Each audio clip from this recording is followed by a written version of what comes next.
Todas, bienvenidos a una sesión más aquí en XTV, una jornada más.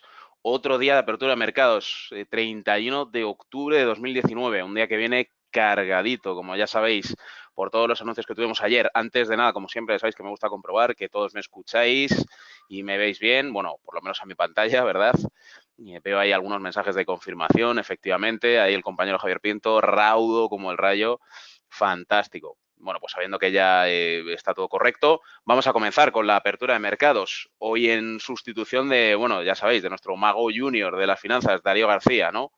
Pues como ya sabéis, me presento yo de nuevo, aunque ya me conocéis muchos de vosotros. Soy Miguel Momovela, analista de XTB, y pues vamos a embarcarnos, ¿no? Un día más en la apertura de mercados, claro que sí. Antes de nada, ya sabéis que todas las noticias de mercado las tenéis aquí, en la web de XTB, análisis de mercado y noticias de mercado, donde seguramente, efectivamente, ya lo han subido nuestros compañeros, ya tenemos el calendario económico y lo que nos cabe esperar para la jornada de hoy. Atención sobre los datos de inflación en Europa y Estados Unidos, lo cual, evidentemente, me recuerda a una de las cosas que vamos a tratar hoy aquí, que es el PIB de Estados Unidos que conocimos ayer. Efectivamente. Vamos a ver qué es lo que ha pasado en el mercado, qué es lo que ha pasado. Vamos a verlo aquí en análisis de mercado en Heatmap. Me interesa que veáis esto porque hemos tenido, bueno, anuncios bastante impactantes en la jornada de ayer. Nos venían de dos sitios, concretamente. Uno, Estados Unidos, como vamos a ver ahora, y el otro de Canadá. ¿Qué ha pasado en Estados Unidos? Pues lo que todos esperábamos, por lo visto.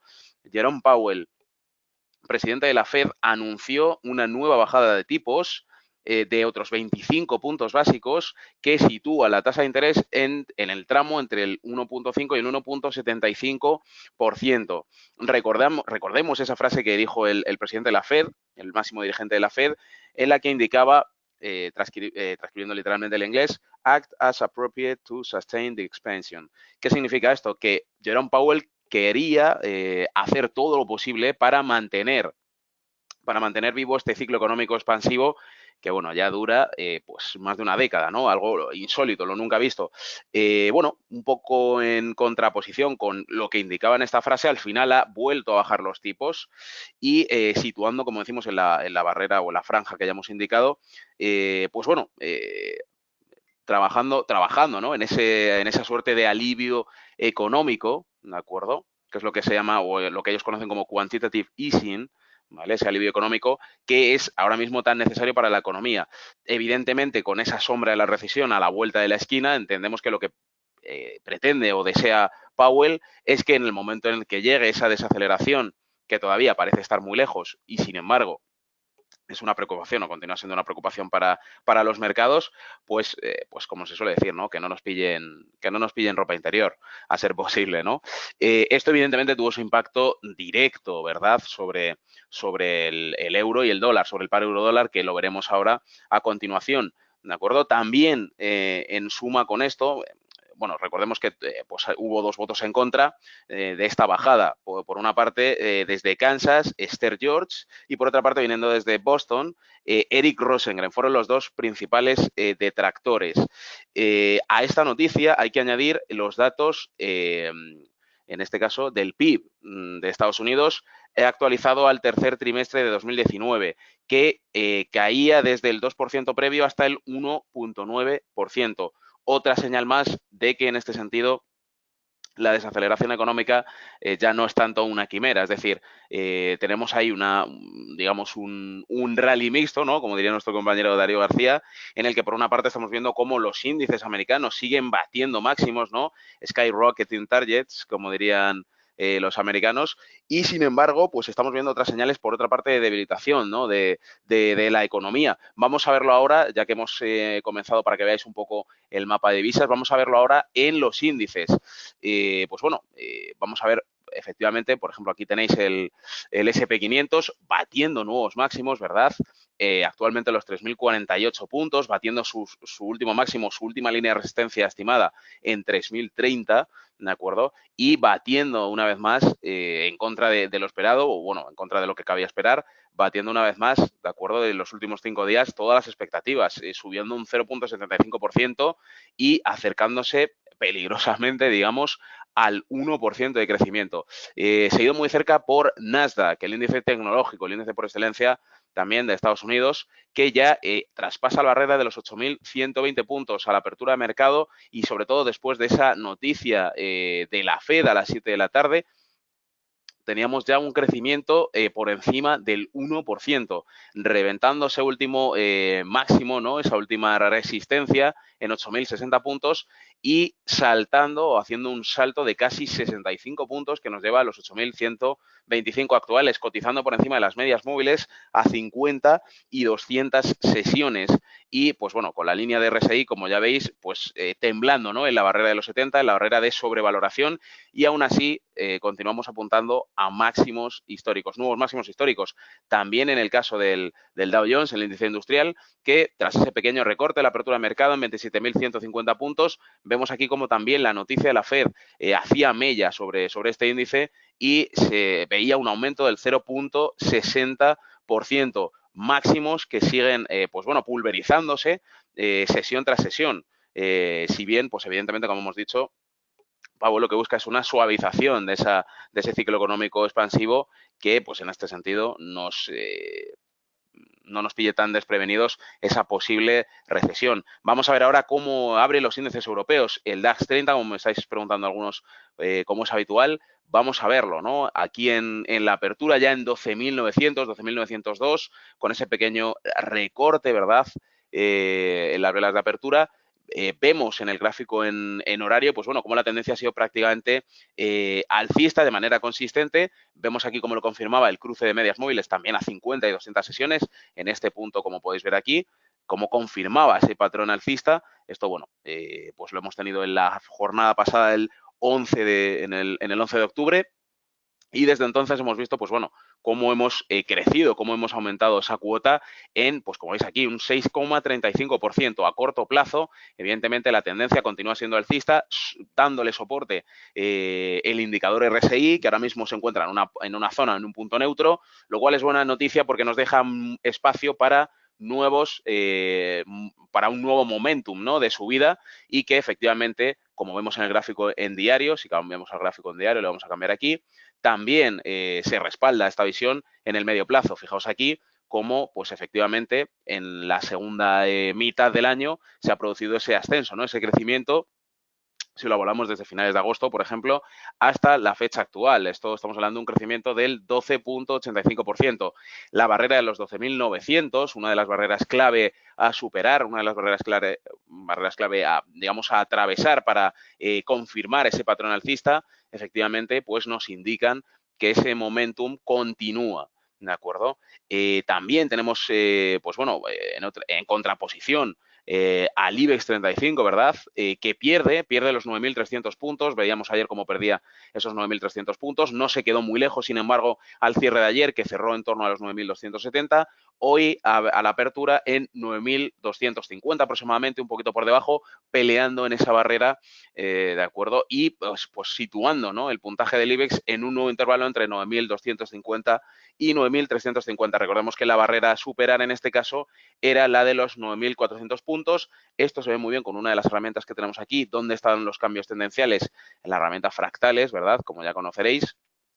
Algunos de los puntos clave que vemos aquí que nos indican que efectivamente el IBEX sigue luchando, sigue siendo competitivo, sigue luchando por atravesar, ¿no? O al menos mantenerse muy cerca del objetivo de aquí a final de año, que son los 9.400 puntos, con la línea de RSI casi por debajo de línea neutra, ¿no? Casi por debajo de la barrera de los 50, como vemos aquí, y dejando espacio para nuevas subidas.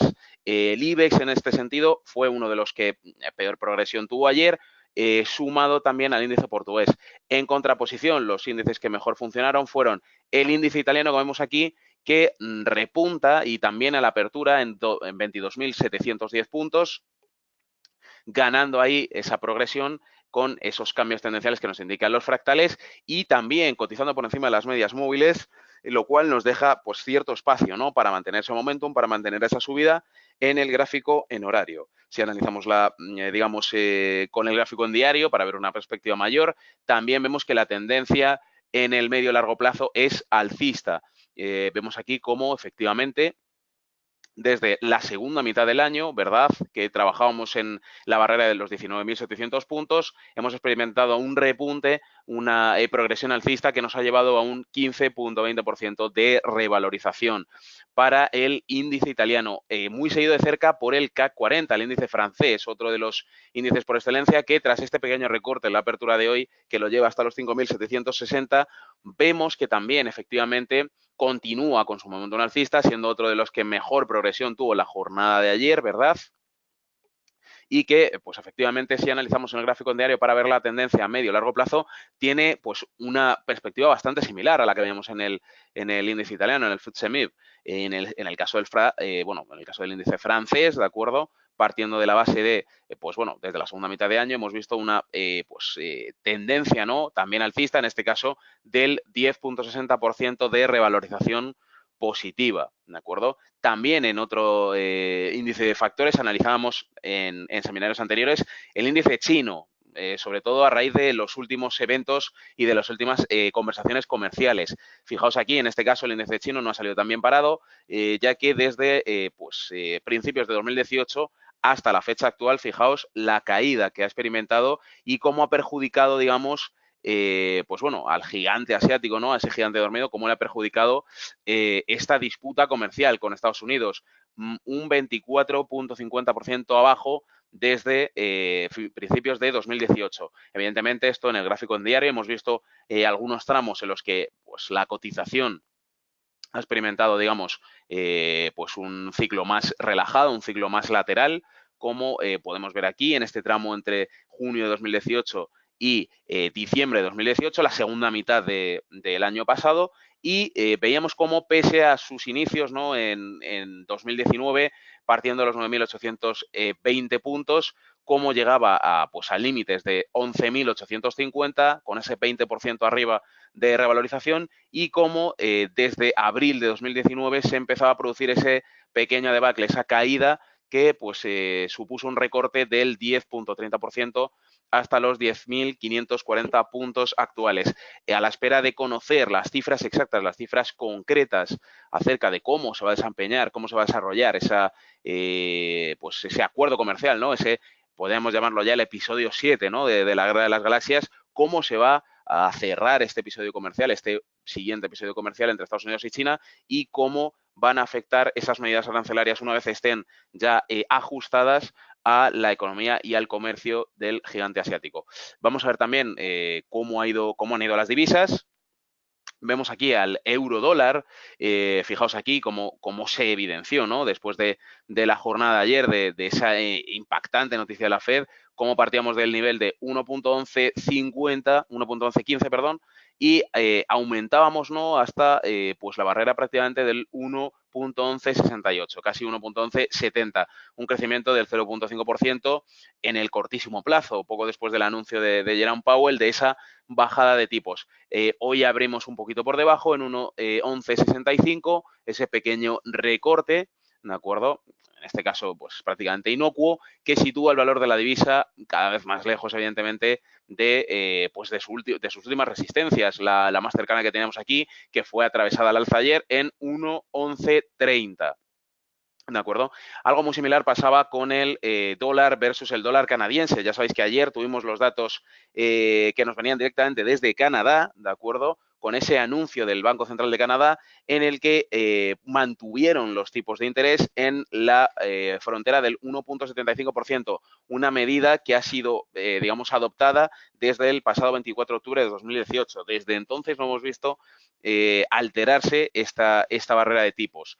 Este anuncio que llegaba ayer a las 3 de la tarde, como vemos aquí, llevaba el valor de este par del USD versus CAD desde 1,3085 hasta pues prácticamente la cifra actual, ¿no? Con ese 0,60% de revalorización positiva que nos llevaba hasta el 1,3160. ¿De acuerdo? Esto, pues es un poco el resumen, ¿verdad? De lo acontecido aquí. Vemos también, evidentemente, cómo afectó a otros pares de divisa, pues como al dólar versus yen japonés, recortando ahí el yen japonés desde el anuncio de ayer de la Fed a las 7 de la tarde, cómo recortaba desde la barrera de los 108.95 hasta pues prácticamente lo que hemos tenido hoy a la apertura, hasta los 108.60, un 0,33% abajo. Esto de momento es el resumen, ¿no? de la apertura de mercados, sobre todo teniendo en cuenta lo que pasó ayer. Nos pregunta el compañero Juan Manuel Pardillo Muñoz si es posible que el euro dólar rompa el canal bajista. Pues vamos a recuperar el euro dólar, si os parece bien. Has hecho una muy buena pregunta porque estamos analizando el gráfico en horario, pero si analizamos desde la perspectiva de largo plazo, vamos a poner el gráfico D1, fijaos aquí cómo efectivamente se respeta la estructura de máximos decrecientes y en este caso tenemos aquí pues bueno, el inicio de ruptura del canal, ¿verdad? Porque tenemos aquí esta tendencia bajista claramente evidenciada, pues bueno, ya os digo, si nos ponemos aquí con la cruceta, desde junio de 2018. Es una estructura, incluso desde antes, desde la primera mitad de 2018, es una estructura de máximos decrecientes que no se ha roto de momento y que, sin embargo, ahora, con estos últimos anuncios de la Fed, vemos cómo efectivamente se ha empezado a romper, ese canal bajista. Evidentemente esto es una medida muy en el corto plazo, cabe ver si se trata pues de un crecimiento puntual debido a las noticias de ayer o efectivamente estamos al principio de esa ruptura del canal bajista que pues bueno, que durante tantas ocasiones se ha intentado romper. Hemos visto algunas estructuras aquí técnicas, patrones doble suelo, que pues bueno, han llevado el valor del par de divisas siempre dentro de este canal bajista, la han llevado pues a estar muy cerca, ¿no?, de esa barrera. Vemos como aquí efectivamente sí se ha producido una pequeña ruptura. Veamos si la corrección nos devolverá de nuevo a este canal, moviéndonos entre la barrera de los 1.1066 y los 1.1302, ¿de acuerdo? 1.11302, o sin embargo podría liderar una nueva subida, en este caso ya analizando nuevas barreras que pues antaño quedarán muy lejos, como el 1.1405 y que sin embargo ahora pues bueno, pueden ser un nuevo objetivo. Esto de momento ha sido todo por hoy. Compañeros y compañeras de XTB, como siempre, un placer estar con vosotros. En ausencia, como ya os digo, el mago junior de las finanzas de XTB, Darío García, el persa de las finanzas, que, le tendréis de vuelta aquí la semana que viene. Recordad que tendremos un seminario esta tarde a las 5 de la tarde con otro de nuestros expertos en materia de mercado, Daniel García, que estará con vosotros a partir de las 5. Por lo que respecta a mí, esto ha sido todo. Mi nombre es Miguel Momovela, analista de XTB, y esto ha sido la apertura de mercados del 31 del 10 del 2019. Muchas gracias a todos y que paséis muy buen día y muy buen puente.